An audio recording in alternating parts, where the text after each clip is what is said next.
Seorang raja pergi berburu ke dalam hutan, namun ia tersesat. Selama 3 hari ia berkelana ke sana kemari, tetapi belum juga menemukan jalan pulang. Ketika keadaan semakin gawat, ia mulai berdoa kepada Tuhan Yesus. Siapapun yang menolongku keluar dari hutan ini, aku akan menikahkan putriku yang paling cantik dengannya, dan memberinya 3 kuda penuh dengan emas. Tiba-tiba, seekor landak kecil berduri muncul di depannya. Raja sedang terburu-buru, jadi tanpa berpikir siapa makhluk itu, ia mengikuti landak tersebut. Tak lama kemudian, raja berhasil keluar dari hutan. Esokan harinya, seorang pengusaha kaya juga datang ke hutan itu untuk berburu, namun ia juga tersesat. Setelah 2 hari berkelana, ia pun berdoa, siapapun yang menolongku keluar, aku akan menikahkan putriku yang paling cantik dengannya dan memberinya 3 kilogram emas. Begitu ia mengucapkan itu, landak yang sama muncul lagi. Ia berjanji akan menolong pengusaha itu keluar dari hutan. Karena sangat ketakutan, si pengusaha setuju, rela menjanjikan putrinya demi menyelamatkan nyawanya. Lama kemudian, landak itu benar-benar menuntunnya keluar dari hutan. Beberapa waktu kemudian, seorang kakek tua miskin datang ke hutan untuk menebang kayu. Namun sayangnya, ia juga tersesat. Ia tidak punya apa-apa, tetapi tetap berdoa, siapapun yang menunjukkan jalan keluar kepadaku, akan kuanggap sebagai anakku, dan akan kucintai seperti anak kandungku sendiri. Mendengar itu, landak kecil yang sama muncul lagi, dan menolong kakek itu keluar dari hutan. Beberapa hari kemudian, musim dingin pun tiba. Landak itu pergi ke rumah si kakek dan mengetuk pintu.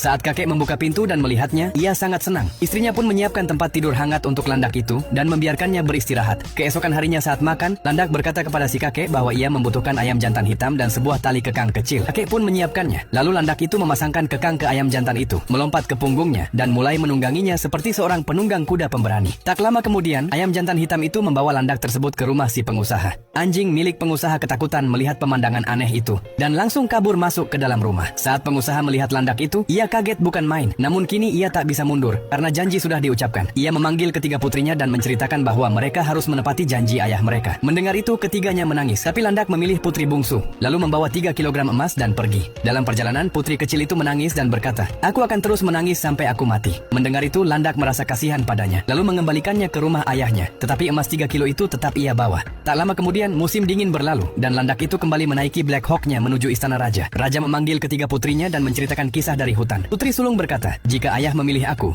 akan melawan dan melarikan diri. Putri kedua berkata, aku lebih baik mati daripada menikah dengan seekor landak. Namun putri bungsu berkata, aku akan menikah dengannya, karena dia telah menyelamatkan nyawa ayah. Raja merasa bangga memiliki putri yang begitu berhati mulia, tetapi juga sedih karena harus kehilangan anak kesayangannya. Raja menepati janjinya. Ia mengantar putrinya dengan kereta kerajaan, bersama emas, perak, dan permata yang melimpah. Dalam perjalanan, landak melihat bahwa sang putri tidak menangis sama sekali, bahkan memintanya duduk di sebelahnya. Landak mengira putri itu akan takut dan menganggapnya jelek, tetapi putri berkata, aku tidak peduli dengan penampilanmu. Aku tahu kau tidak akan menyakitiku. Begitu kata-kata itu diucapkan, keajaiban pun terjadi. Landak mengguncang tubuhnya dan tiba-tiba ia berubah menjadi pangeran tampan dan gagah. Black Hawk-nya berubah menjadi kuda emas, dan kereta mereka pun bertransformasi menjadi istana berkilau penuh berlian.